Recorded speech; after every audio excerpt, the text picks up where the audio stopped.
Government rule येतो तो पुन्हा कायद्यात संविधानात ओबीसींना आणि मराठ्यांना घालण्यासाठी तो पारित केलेला आहे. आता ते अंमलबजावणी नाही. गेला मराठा आरक्षणाचा कायदा. सगळ्या टीआरमुळे ओबीसी वाटेगिरी वाढतात. नवा टीआर आला आहे ते आमच्यात आलंय तर त्यामुळे ओबीसी वाटेगिरी वाढत चालले. अहो देव आमच्यात आलाय, आम्ही नाही त्याच्यात चाललोय. देव आमच्यात आलाय. फक्त आमचं मन मोठं होतं आमच्या पूर्वजांचं. ते नको आपल्याला तर घ्या. आम्ही 1881 ते आत्तापर्यंत आरक्षणात होतो. 89 आलाय आता. आम्ही पूर्वीचे जे फक्त आमच्या एक गोष्ट लक्षात आली. आजकाल आपल्या लेकरा बाळाला आपल्याला इंटरनेट येतात म्हणजे त्या प्रगतीकडे येतात तर आपल्याला आरक्षण घ्यावं लागणार आणि आम्ही ते टप्प्याटप्प्यात मिळवलं. त्याच्यामुळे काय संभ्रम करताय कोण काय म्हणताय त्याच्यावर ध्येयाची गरज काय. हैदराबाद गॅलरी ओळख आहे ओळख आहे. आता ती ओळख जाईल म्हणून वेगवेगळ्या मार्गाने नाही शक्यतो तो पुसून नाही द्यायचं कारण त्याच्यापेक्षाही खूप मातंबर आहे, त्याच्यापेक्षाही खूप हुशार आहे. पण काय असतं आपल्या बुद्धीची जेवढी कुवत आहे त्या कुवतीप्रमाणे तो समोरच्या ओबीसी नेत्याची छेड काढतो आणि ओबीसी नेत्यांचे कसे नख कापता येतील ते काम करून तो बरोबर वेदना देतो आणि बाजूला सरकतो. शक्यतो तो टॅगला बी तरी त्याच्या अंगात ती खोड जाणार नाही. ते कधी दुसऱ्याला नेता ओबीसीचा होऊ देणार नाही. त्याच्यापेक्षा फायदा करणारी असू शकते पण तो होऊ देणार नाही कारण ते खोड असते. जसं की मराठ्यांनी आरक्षणात गेले तरी पण विरोधच करायचा आणि नव्हते तरी पण विरोधच करत होता. तर ते आम्ही त्यांना गरीब मराठी आणि मी एक शेतकऱ्याचं गरीबाचं पोरग आम्ही वाटताच भेटलो कारण आम्ही मग फुटणारेच भेटलो नाही. त्याच्यामुळे त्यांना काहीच करता आलं नाही आणि आता येतेच रिझन कारण त्याला जी आर चांगला कळतो. त्याला जी आर काय गोष्ट आहे कारण त्यांनी 3-4 मोठे पक्ष हाताळले. बहुमताच्या 3 ते 5 सत्ता त्यांनी स्वतः हाताळल्या. प्रत्येक वेळेस त्यांनी कॅबिनेटच हाताळली. त्याच्यामुळे त्याला ह्या गोष्टी माहिती आहेत की या कायद्याच्या रूलनं मराठी 100% आता आरक्षणात गेले. त्यामुळं पुन्हा मला तिथं यायला लागतं खबरावर मराठ्यांनी नाही जगायचं. कोणी गैरसमज पसरेला म्हणून आपण जीवन नाही जगायचं कधी. आपण संघर्षाची वाटचाल आपली कायम सुरू ठेवायची. आपण ती कमी नाही होऊ दे. मी इतका शरीराला त्रास झाला तरी मी या समाजाच्या लेकरांसाठी माझा संघर्ष ढिला पडून देत नाही. कारण मी जर ढिला पडलो ना उद्या लाखो पोरांचं भविष्य धोक्यात येणार. एखादी चूक झाली दुरुस्त करू नका काही अडचण नाही पण आपण कुणीतरी आपला गैरसमज केला अपमान केला कुणीतरी अफवा पसरल्या खोटं नाटक सांगितलं म्हणून जर आपण मागं सरकलो तर आपण समाज मग डोळ्यासमोर नाही ठेवला याचा अर्थ असा होतो आपण आपली स्वतःची प्रतिष्ठा डोळ्यासमोर ठेवली त्याचा अर्थ. त्यामुळे माझी प्रतिष्ठा तिकडे खड्ड्यात घातला कोणता काय म्हणा काही होत नाही काय होणार तेवढा होणार. गॅजेट हे काय जे आर कशाचा याच्यावर अवलंबून आहे ना. जे आर कशाचा आहे सरकारी दस्तऐवज सातारा संस्थान हैदराबाद गॅजेट सरकारी दस्तावेज त्याचा जी आर काढल्या त्याचा सुलभता आणण्यासाठी त्याची प्रक्रिया पूर्ण राबवण्यासाठी सरकारी दस्तावेजाच्या नोंदीनुसार मराठ्यांना कुणबी प्रमाणपत्र देतात. कोर्टात येऊन काय करी आणि ते जर कोर्टात काही होत आहे ना मंडळ कमिशन सुद्धा त्याला देतो. देशात अहवालावर जिवंत असणारं एकच आरक्षण आहे मंडळ. अहवालावर देशातलं आरक्षण कधीच लागू नसतं. एकनाथ शिंदे यांनी एक दावा केला आहे. सॉरी अध्यादेशावर अहवालावर नाही अध्यादेशावर जिवंत आहे. एकनाथ शिंदे यांनी एक दावा केला आहे शासन सर्व पूर्व कल्पना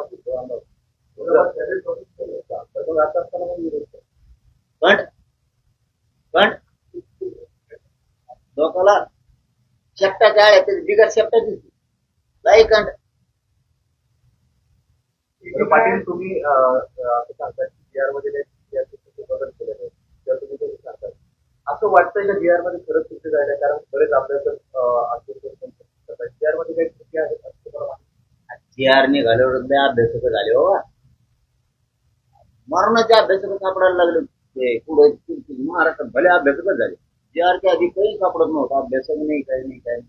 पण ठीक आहे ना भावना आहे समाजाचे लोक आहेत भावना आहे ना त्यांची काय हरकत आहे त्याला काय विरोध करायची गरज नाही त्यांना करू द्या आम्हाला विरोध आम्ही नाही करत त्यांना त्याच्यात काय सुधारणा करायची सांगितली हा त्रुटी आहे मान्य आहे का मला त्याच्यातला जो प्रश्न वाटला होता तो मी बाजूला काढले त्यातले 200 आणि खालचे 4 हा मी जागेवर सांगितलं हे योग्य आहे आता त्रुटी नाही असं वाटतं अरे बाबा रे मला जे वाटलं ना समाजात हिताचं त्याच्याशिवाय मी ज्या हात लावणार तर मग त्यांनी सांगितलं आता पुन्हा वेळ द्यावा लागेल मला वेळ घ्या नाही तर काही करा मी तोपर्यंत लोकात म्हणणार नाही आणि मी लोकांना सांगितलं जे आर हातात पडल्याशिवाय अधिकृत उपोषण सोडायचं नाही त्याच्यावर 1.5 घंटा गेला आपण ते 2 शब्द काढले पुन्हा 4 आले 4 चे पुढे त्यांनी तिथं बसलेल्या अभ्यासकांचं म्हणणं होतं हे खालचे 4 काय कॉलम मधला नंबर 2 चा मुद्दा हे काय मग त्यांनी आणि आम्ही समजून सांगितलं ते म्हणजे हा म्हणजे असं मला रोज आहे असं काय तर दुरुस्त करायला सांगितलं म्हणलं ना असं वाटतं असतील असं आपल्या आहे ना कर आम्हाला तर माहिती याच्यावर पुरा मराठवाडा बसतो ह्या JR वर की ओबीसी भाजपचा डीएनए आहे या डीएनए ला धक्का लागायला नको याची काळजी कोणाचा DNA भाजपचा डीएनए हा ओबीसी आहे या डीएनए ला धक्का लागणार कुठं लागलाय आम्ही ओबीसी आम्ही कोण अरे DNA ओबीसीच्या DNA धक्का नाही लागला पाहिजे ना आता आम्ही ओबीसीच्या ना आम्हाला काय धक्का लागतो आता सगळं घेतो प्राध्यापक हाकेकरांच्या मोर्चाला बारामती पोलिसांनी परवानगी दिली नाही आणि सदरच्या प्रकारचे त्याला परवानगी मी काय करू आता मी काय करूच नाही पण एकीकडे आपले जे आंदोलकांना गुन्हे वापर केले चालले होते आंदोलकावर आतापर्यंत 9 गुन्हे दाखल केले आता मलाही कालपासून कळायची की कसं काय नाही कळालं मला फक्त काल ते कळालं आम्ही सांगितलंय त्यांना तर ते आपले पालकमंत्री धाराशिवचे करण्यात साहेबांनी सांगितलं घेतो माझं ते दोघं काम करायला ते साहेबांनी नवीन मुख्य वाक्य होतं त्याच्यामध्ये खरे कुणबी आहे त्यांनाच प्रमाणपत्र जे खरे कुणबी आहे त्यांनाच प्रमाणपत्र मिळणार मग खरं खरं आम्ही खरेच आहेत ना मग आणि मग आमच्या नोंदीच आहेत ना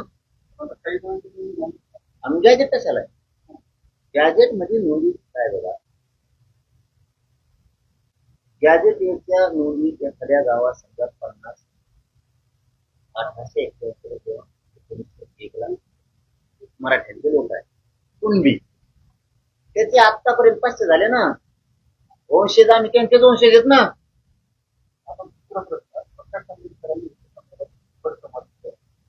मराठा आरक्षणाचा विचार होणार आहे मराठा ही चुकी नाही त्यावर कोर्टाने शिक्षा त्यांना मग आमचं मुख्य चांगला असतो पण पहिल्यापासून मागचे 2 वर्ष बोलत नाही याला सगळ्या गोष्टी कळतात किती वेळेस होतं टोले हाणावेत किती वेळेस समोरच्या समाजाने ते सहन करावे तरी पण आम्ही मानतो तुमच्या घरांना तुमच्या आंबेडकरांच्या घरांना बोलत नाही मी वय कारण मी त्याचा अर्थ त्यांनी वेळोवेळी समजून घ्यायला पाहिजे त्याला काय दिलं का मी ते किती वेळेस म्हणले तरी मी मराठी ओबीसी आरक्षणाकडे नेले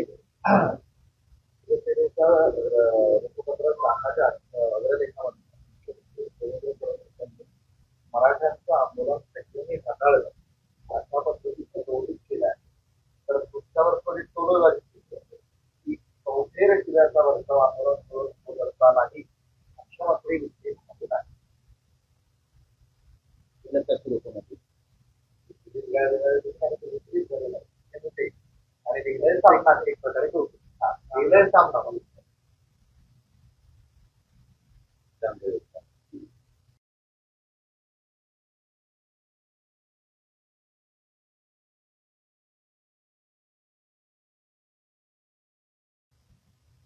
संजय राऊत साहेबांना बोलवतायचं फडणवीस साहेबांनी नाही आणले सामनामध्ये लिहिलंय सामनामध्ये असं लिहिलंय दैनिक सामनामध्ये असं लिहिलंय की फडणवीसांनी हे आंदोलन खूप चांगल्या पद्धतीने हाताळलं. हे आंदोलन गरीब मराठ्यांनीच हाताळलं. हे कोणीच हाताळलं नाही. आम्हाला माज मस्ती जर असते कायदा सुव्यवस्था बिघडायची असते सरकारचा राग असता किंवा फडणवीसांचा राग असता तर पोरं होते नुसते बनायला होते समजून घ्यायचं होतं त्याच्या काळाचे निबार पोर आहे त्यांनी मुंबई अशी जिवंत केली विचाराने म्हणतो विचाराने जिवंत केली त्यांना रेल्वेतून विमानातून हलवून जाताना दिसत होते काय काय बुवा हे कसं एक त्यांच्यातलं लहानपण जागा केलं त्यांच्यातली ऊर्जा जागी केली गरीब मराठींच्या पोरांनी कशी असते झोका कसा खेळते रेल्वे कशी असते येताना शर्ट घरून कसं पळत असते म्हणजे हे रिअल आहे एक मुंबईला आनंद देऊन गेले काही बातम्या आल्यात म्हणून बोललो मी शब्द नंतर अशा काही बातम्या आल्या की लोक म्हणले की लोक गेले तर म्हणा घेऊ आता म्हणजे एक विरंगुळा जे म्हणतो आपण आपल्या घरी पाहुणे येते लग्न सराई किंवा यात्रेच्या टायमाला किंवा देवदर्शनाला त्यावेळेस घर मोकळं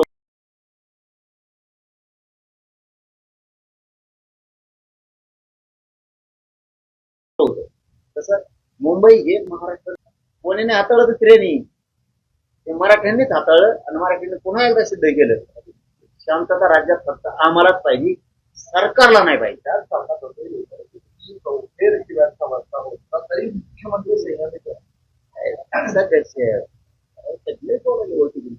बरं त्यात ते लिहिलंय त्या लढ्याचं जितकं श्रेय जरांगीरचं आहे तितकंच श्रेय राज्याच्या मुख्यमंत्र्यांचं फक्त मराठा मी पण नाही मी नाही कोणीच नाही म्हणजे उपोषण करायचं आम्ही भाकरी नाही आम्ही त्याला तुम्ही सत्तेवर बसवलं गरीब जनतेनं आणि गरीब लेकर तुम्ही संयमान आला संयमान मुंबईतून माघारी गेला येतात तुम्हाला माहितीये का माणसं येतात टप्पर का होणार आमची गाडी ना ठेवून आले तिथं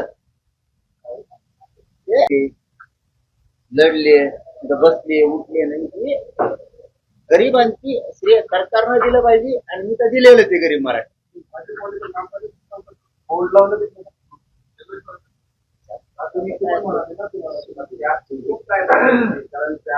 मुख्यमंत्री जे आहे ना काढला असेल तर त्यांनी पण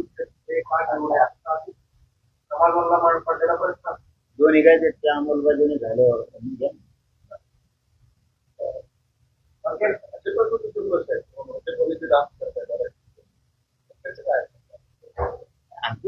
आम्ही सुद्धा सोबत येऊ नागपूरला गेला काय अडचण नाही सगळ्याला टाकवला गेला पण हैदराबाद आणि सातारचं पूर्ण गॅजेट लागू मराठी दोन्ही बी 100% आरक्षणात गेलं. हैदराबाद गॅजेटमध्ये बंजारा समाज किती असल्याचं त्यांचा समज आहे की आम्हाला सुद्धा आता एसटी आरक्षण हा त्यांच्यासाठी हैदराबाद गॅजेट लागू करावं बंजारा समाज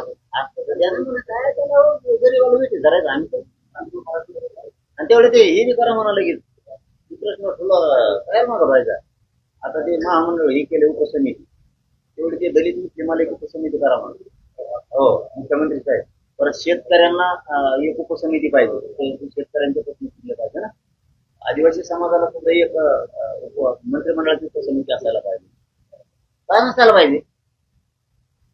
काय नसायला पाहिजे मायक्रोबीची सुद्धा एक उपसमिती असायला पाहिजे त्यांच्या गरीबाची परिस्थिती तुमच्या म्हणण्याप्रमाणेच राज्य कायदा चालवायचे काय तुम्ही सरकार पण चालवायला त्यांनाही असणं गरजेचं. धन्यवाद. बंजारा समाज आहे तो म्हणतो की जरांगे पाटलांच्या मागण्यातून आम्हाला आरक्षण मिळावं लाभ मिळावा आमचे जुने पुरावे देखील आहेत घ्या म्हणा